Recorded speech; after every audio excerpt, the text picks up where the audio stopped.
Assalamualaikum warahmatullahi wabarakatuh. Pernah tak kita fikir, kenapa dalam Islam, guru bukan sekadar dipanggil cikgu? Dalam tradisi pendidikan Islam, guru mempunyai banyak peranan besar. Seolah-olah seorang guru itu memakai 5 mahkota dalam satu masa. Hari ini kita akan kenali konsep 5M guru pendidikan Islam. 1. Mudarris 2, Muaddib 3, Mu'ulim 4, Mursyid 5, Murabi. Bayangkan seorang guru seperti tukang kebun. Ada masanya dia menyiram pokok. Ada masanya dia membaja. Kadang-kadang dia memotong ranting yang rosak. Dan akhirnya, dia melihat pokok itu membesar memberi manfaat kepada manusia. Begitulah guru dalam Islam. Bukan hanya mengajar ilmu, tetapi membentuk manusia. Allah Subhanahu Wa Taala berfirman, Allah akan meninggikan darjat orang-orang yang beriman dan berilmu. Surah Al-Mujadalah ayat 11. Peranan pertama ialah mudarris. Mudarris bermaksud guru yang mengajar dan melatih secara sistematik. Seperti jurulatih bola sepak yang melatih pemain setiap hari sehingga mahir di padang.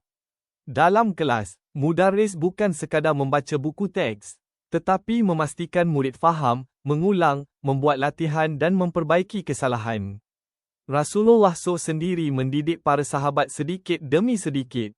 Baginda tidak terus menurunkan semua ilmu sekaligus.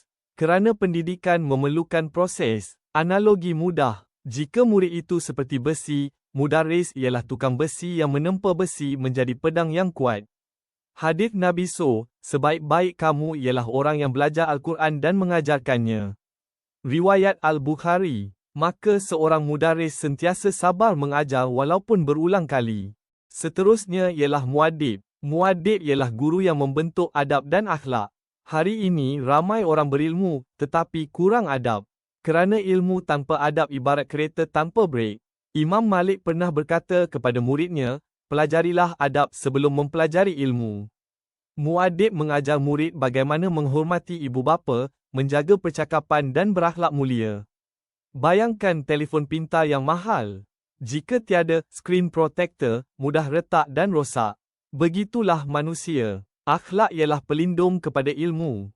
Rasulullah SAW bersabda, sesungguhnya aku diutuskan untuk menyempurnakan akhlak yang mulia.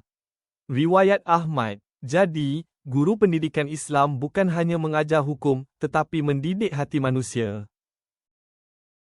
Peranan ketiga ialah mu'ulim. Mu'ulim bermaksud penyampai ilmu. Allah Subhanahu Wa Taala sendiri memperkenalkan Nabi Adam AS dengan ilmu. Firman Allah, dan dia mengajarkan kepada Adam nama-nama semuanya. Surah Al-Baqarah ayat 31, mu'ulim membuka minda manusia daripada jahil kepada faham. Analogi paling mudah. Dalam gelap, manusia perlukan lampu suluh. Mu'ulim ialah cahaya yang menerangi jalan kehidupan. Kadang-kadang satu ilmu kecil daripada guru boleh mengubah masa depan seorang murid selama-lamanya. Mungkin hari ini murid biasa sahaja. Tetapi hasil didikan seorang mu'ulim, lahirlah doktor, ulama, jurutera dan pemimpin umat. Peranan keempat ialah mursyid. Mursyid bermaksud pembimbing jalan kehidupan. Bukan semua murid menghadapi masalah akademik. Ada yang terluka emosinya. Ada yang hilang keyakinan diri. Ada yang perlukan seseorang untuk mendengar. Di sinilah guru menjadi mursyid. Seperti kompas di tengah lautan. Mursyid membantu manusia mencari arah ketika sesat. Rasulullah SAW sangat lembut membimbing para sahabat. Walaupun melakukan kesalahan, baginda menegur dengan hikmah dan kasih sayang. Allah Subhanahu Wa Taala berfirman, maka dengan rahmat Allah engkau berlaku lemah lembut terhadap mereka. Surah Ali Imran ayat 159. Kadang-kadang satu nasihat ikhlas daripada guru lebih diingati daripada 100 helaian nota. Dan akhirnya, murabi. Inilah kemuncak seorang guru pendidikan Islam. Murabi bukan hanya mengajar, bukan hanya membimbing, tetapi membina seluruh kehidupan manusia. Murabi melihat potensi murid seperti seorang ayah melihat masa depan anaknya. Dia tidak hanya bertanya, apa keputusan peperiksaan kamu? Tetapi dia juga bertanya, bagaimana solat kamu? Bagaimana akhlak kamu? Bagaimana hubungan kamu dengan Allah? Analogi murabi seperti matahari. Bukan sekadar memberi cahaya, tetapi memberi kehidupan.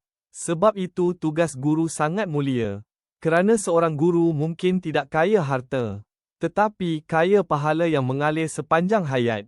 Rasulullah SAW bersabda, apabila mati anak Adam, terputus amalannya kecuali 3 perkara, salah satunya ilmu yang bermanfaat.